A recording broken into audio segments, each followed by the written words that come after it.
I see a lot of these motivational speakers telling you what you need to do and how you have to go out there and grab life and don't be afraid and go to the mountain. And when you get to that mountain, build another mountain, blah, blah, blah. You got all the answers. You're born with common sense.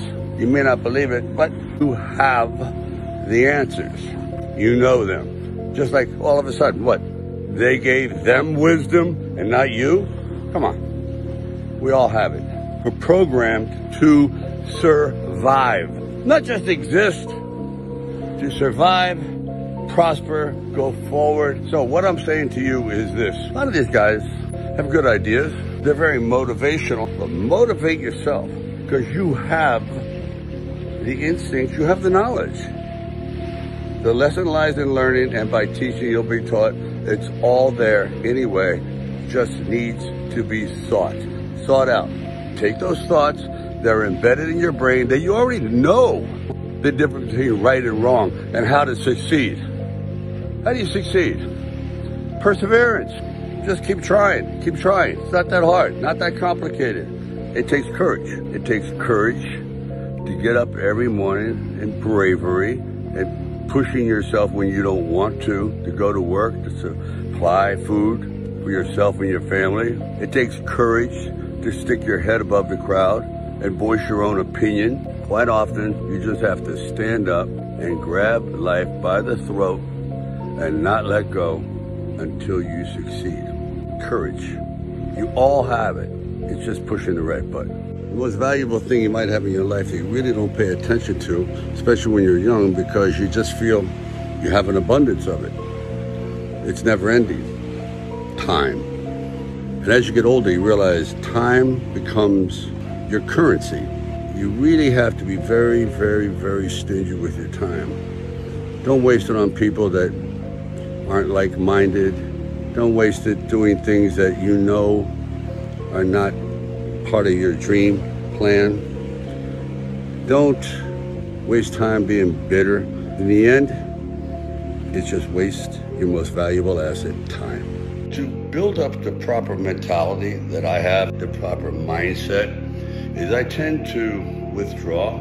I stay alone, completely alone, for days sometimes, entire weekend. I don't go out, literally out. Being alone isn't the worst thing in the world. I find it to be a real chance to do self-evaluation, look into your soul a little bit, build up also your confidence. A lot of people are afraid to be alone. I understand. Loneliness is a bitch. But it also makes you fortified against what's coming. In other words, you get to know your best friend, which should be you. Everyone's a friggin' underdog. Even the guys that are billionaires. They started out as underdogs. No one gave it to them. Someone in the family, perhaps, had to earn it and pass it on. But that first one, the guy that went into the unknown, unprepared but prepared mentally, but perhaps unprepared for what was going to come at him from so many different directions. And when I say that come at him, I mean those obstacles that wanted to defeat him, including his own fear, and they were overcome. Life is almost like living on water, which is a very, very strong force. And all water has a current. And that current will take you out to the ocean, where eventually you just get swallowed up by the sheer magnitude of everything. Once you're out there, you can't swim back. It just takes you where it wants to go, not where you want to go. And swimming against the current is really a metaphor for life. It's a struggle. Quite often it's just easy to go with the current, but to be an individual, to feel as though you did your best in the game of life, you got to swim against the current. And boy, it's fatiguing. But when you get to the other side, when you can climb out of that water and you're at the place you want to be, that unexplored area, that's the journey of life.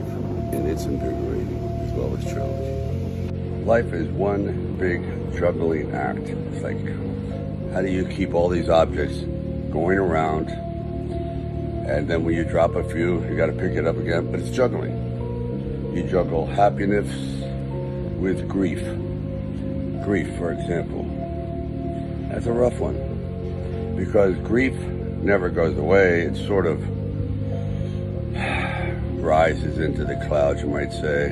It sort of seems as though it's diminishing, and it does, until something brings it back, and therein is the cycle. That's why quite often I find therapists for certain individuals, a fruitless exercise, because quite often